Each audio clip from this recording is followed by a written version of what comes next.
Dominique, bonsoir. Bonsoir Jean-Pierre. Chers amis, nous recevons ce soir donc Dominique Dufour. Dominique Dufour, que vous connaissez tous, mais pour ceux qui ne le connaîtraient pas, les quelques-uns, je vous rappelle que Dominique Dufour donc, se présente à la mairie de Malmort en mars prochain, 2014, pour les élections municipales. Il sera donc tête de liste de la liste Malmort Bleu Marine. Dominique Dufour a souhaité aujourd'hui venir nous parler de la démocratie locale et corrézienne qui, d'après lui, vous en jugerez vous-même, ne serait pas tout à fait si démocratie que cela. Donc Dominique, bonsoir, nous écoutons. Donc mon intervention concerne aujourd'hui la vie de notre démocratie locale et corrézienne, comme vous venez de le dire Jean-Pierre. Et je ne vous cacherai pas que je suis particulièrement inquiet de constater que des manquements graves et des attitudes absolument antidémocratiques se révèlent au grand jour sur notre département et sur plusieurs communes, notamment celle de Malmort. Vous parlez de la commune de Malmort, donc au niveau démocratie, est-ce que vous pouvez être un petit peu plus précis sur vos affirmations? Oui, et je vais donner deux exemples frappants. Mais auparavant, je voudrais préciser que ce sont des faits très graves et qui finalement dépassent les clivages politiques, puisque cela concerne en fait notre démocratie locale. Donc, vous parlez de démocratie, vous avez donc décidé de dire la vérité, rien que la vérité. Je ne vous demanderai pas de lever la main droite et de dire je le jure, mais la vérité sur quoi, Dominique? Alors, il s'agit pour moi de dénoncer la position du maire de Saran, M. Poincheval, et le manquement absolument inadmissible du maire de Malmort, M. Pouilladou. Et je vais bien sûr m'en expliquer. Nous vous écoutons, je vous rassure, attentivement de nos deux oreilles. Alors, Jean-Pierre, il y a quelques semaines, la Fédération du Front National de la Corrèze avait l'intention de louer une salle à Saran afin d'organiser une réunion publique pour tous nos militants et nos adhérents de la Haute-Corrèze, qui se sentent, de par leur situation géographique, un peu éloignés de notre permanence située à Brive. Donc l'idée était finalement de nous rapprocher géographiquement de ces territoires isolés, oubliés, et de rencontrer nos militants et adhérents de la Haute-Corrèze.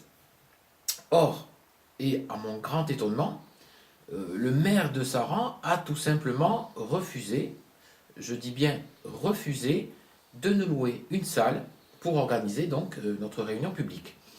D'ailleurs, Jean-Pierre, vous avez la preuve sous les yeux, hein, j'ai un courrier que j'ai adressé à M. Poincheval, donc vous pouvez le montrer devant la donc ce fameux courrier qui vous refuse, l'accès à une salle. Effectivement, c'est écrit noir sur blanc.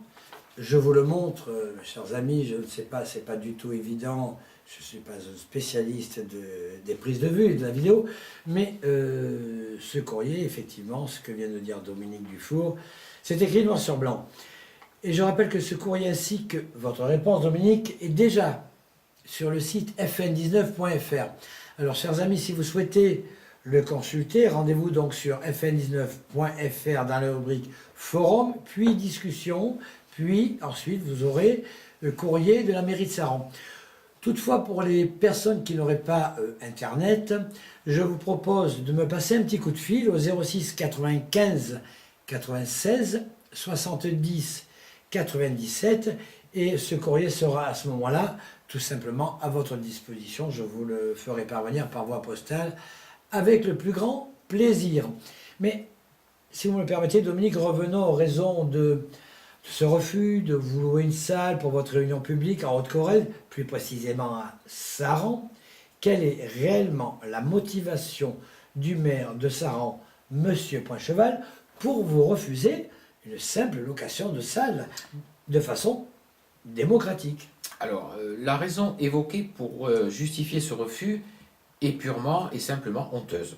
En effet, d'après monsieur le maire, il y aurait un risque de trouble à l'ordre public. Bien sûr, pourquoi pas. Je pense que monsieur Poincheval aurait dû assister déjà à nos 3 réunions publiques organisées depuis le 1er janvier dernier sur Brive et de constater qu'aucune violence, aucune agression, aucun trouble n'ont pu être enregistrés, au grand regret peut-être de nos détracteurs. Je pense que c'est effectivement À leur grand regret, mais y aurait-il un recours éventuel possible pour annuler la décision de M. Poincheval, le maire de Saran?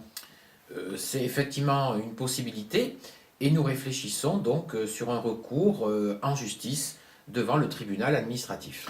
D'après vous, Dominique, excusez-moi de vous interrompre, mais d'après vous, que pourrait signifier l'attitude du maire de Saran, M. Poincheval? Qu'est-ce qui pourrait l'inciter à vous refuser la location de cette salle? Alors, cette attitude démontre trois choses. La première, une forme de crainte de la part du maire à voir dans un fief chiracien, Oui. Pendant une journée, voir le Front National investir pacifiquement et, j'allais dire, légalement ces locaux, dans le seul but d'échanger, de débattre et d'apporter une forme de proximité à nos adhérents et nos militants. La deuxième chose, c'est que M. Poincheval, tout comme d'ailleurs les dirigeants de l'UMP ou du Parti Socialiste, locaux ou nationaux d'ailleurs, ont très peur de voir leurs petits précarés, leurs petits arrangements entre amis, leurs petits lopins de terre, leurs avantages en nature se réduire comme peau de chagrin. Et puis, n'oublions pas que les élections municipales et européennes approchent à grands pas et que nous avons un boulevard, pour ne pas dire une autoroute, devant nous. Et je pense que les résultats que nous allons recueillir seront très prometteurs, voire, je le pense également, historiques. Historique, ça, je le pense, je vais vous répondre la même chose également. Mais dites-moi, Dominique, vous venez de parler de Saran. Pouvez-vous maintenant nous parler de Malmort? Alors Jean-Pierre, Saran-Malmort, M. Poincheval, M. Pouilladou font tout simplement du copier-coller. Car la pluralité essentielle dans une démocratie n'est malheureusement plus respectée sur le plan notamment de la communication. Vous pouvez préciser Oui, vous savez Jean-Pierre qu'à partir du 1er septembre prochain et jusqu'au terme de la campagne des municipales en mars 2014, nous avons l'obligation de coller nos affiches militantes, et il y a un rapport donc avec les municipales, donc de coller ces affiches uniquement sur des panneaux à affichage libre.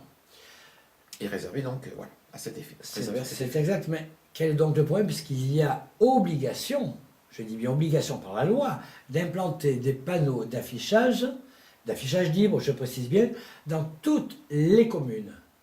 Eh bien, c'est justement là, Jean-Pierre, où je m'insurge, car sur la commune de Malmort, aucun panneau affichage libre n'est présent. Et vous l'aurez compris. Excusez-moi, oui. Mais j'habite moi aussi Malmort, mais sur l'avenue, lorsqu'on va, il y a la Banque Tarnot, lorsqu'on va direction Bouygues et vers l'hôpital, ce ne sont pas des panneaux qui appartiennent à Malmort? Non, ces panneaux dont vous parlez se situent sur la commune de Brive. D'accord. Donc, qui ne nous concerne pas, bien entendu. D'accord. Et donc vous estimez que le candidat que vous êtes pour représenter la liste bleue marine aux élections municipales se sent un peu bâillonné? Ah oui, absolument. Nous sommes bâillonnés par M. Pouilladou et donc le conseil municipal. Et donc, je suis également bâillonné puisque je me présente aux élections municipales. Et nos électeurs, donc, sont j'allais dire, un petit peu orphelins. Tout à fait. Et pouvez-vous apporter des précisions, à savoir, y a-t-il déjà eu auparavant des panneaux d'affichage libre sur Malmort? Oui, en effet, des panneaux étaient présents jusqu'en 2010, mais suite à des travaux de voirie, eh bien, ils ont été tout simplement supprimés. Et les services techniques m'ont affirmé qu'ils n'avaient pas été réinstallés. Et ceci, d'ailleurs, donc, m'a été confirmé par M. Pouilladou, donc le maire, lui-même, lors de mon dernier entretien téléphonique, il y a quelques jours. Lui-même? Absolument. C'est lui qui vous l'a confirmé. C'est M. Pouilladou qui m'a confirmé. Les services techniques d'une part, et ensuite M. Pouilladou au téléphone, donc vous l'avez confirmé. C'est ce que vous m'aviez dit lorsque vous m'aviez appelé la semaine dernière. D'accord. Mais pourquoi une chose que je ne comprends pas, pourquoi ne pas avoir dénoncé plus tôt cet état de fait? Tout simplement, Jean-Pierre, parce que mon engagement politique est relativement récent. Et donc, je n'y avais pas porté une attention particulière. Oui, mais enfin, bon, vos moyens d'action me semblent quand même un petit peu réduits à ce jour. Quels sont vos moyens d'action aujourd'hui pour essayer de tenter, si l'on peut dire, de rétablir éventuellement cette situation? Eh bien, j'ai tout simplement envoyé un courrier à M. Pouilladou en dénonçant donc cette absence d'implantation. Vous avez une réponse? Alors oui, en effet, et la réponse a été la suivante. Donc M. Pouilladou m'a certifié que lors du prochain conseil municipal, bien ce sujet serait donc à l'ordre du jour. Une petite question indiscrète. Vous allez assister à ce conseil municipal? Bien entendu, Jean-Pierre. D'ailleurs, comme à tous les autres conseils municipaux de 2013, et j'en profite d'ailleurs pour lancer un appel à tous les habitants de Malmort pour qu'ils soient également présents ce jour-là. Alors, je retransmets l'appel, chers amis malmortoises, malmortois. Je pense que le prochain conseil municipal devrait avoir lieu là, mi-septembre, quelque chose comme ça. Oui, d'après les informations que nous avons eues récemment, le prochain conseil municipal se tiendra début septembre. Bon, de toute façon, nous tiendrons bien évidemment informés. Au pire, vous pouvez le trouver également sur le site de la mairie. Je précise que vous pouvez également, pour connaître la date du conseil municipal et l'ordre du jour, vous rendre à la mairie, et à l'extérieur de la mairie, vous avez 2 panneaux d'affichage sur lesquels vous avez la date du conseil municipal, mais également l'ordre du jour. Et logiquement, l'ordre du jour, à un certain moment, vous verrez concernant l'implantation des panneaux d'affichage libres. Dites-moi, dites-moi Dominique, pensez-vous que M. Pouilladou, le maire de Malmort, sera à même de répondre favorablement à votre demande? Eh bien, je crois que c'est dans son intérêt, car je le répète, c'est une obligation légale. Et je veillerai personnellement à ce que cette obligation soit respectée. Mais malheureusement, je crains que notre campagne soit retardée, car je doute que les panneaux affichage libre soient installés à partir du 1er septembre. Oui, en tout cas, il faudrait que M. Pouilladou se dépêche, parce que nous enregistrons bien évidemment cette émission, et aujourd'hui, nous sommes le 28 août à 21h57. Donc, il faut vraiment se dépêcher. En conclusion, Dominique, la démocratie corésienne a l'air de battre de l'aile, d'après vos remarques. Oui, effectivement, et j'allais dire hélas. Donc, raison de plus que le Front National soit le garant de la démocratie en Corrèze, et plus particulièrement, bien sûr, sur Malmort, puisque je serai le candidat Rassemblement Bleu Marine. Et donc, vous... Soutenu par le Front National, je le précise. Absolument. Donc, en un mot, vous nous garantissez la démocratie, si vous êtes élu, la démocratie sur Malmort. Absolument. Quelque parti que ce soit, d'ailleurs. Écoutez, voilà, la démocratie locale sera une priorité pour le Front National. Ça, c'est une très bonne chose, Dominique. Nous avons bien pris note de vos déclarations et je vous propose que l'on se retrouve d'ici quelques jours afin d'en savoir plus. Et ce n'est plus qu'à moi vous dire, vous êtes ici, chez vous. Merci Jean-Pierre. Et puis je vous dis à très bientôt Jean-Pierre. À très bientôt, je pense, très très bientôt. Chers amis, passez une excellente soirée. Et bonsoir à tous. Et à très bientôt. Au revoir. Au revoir.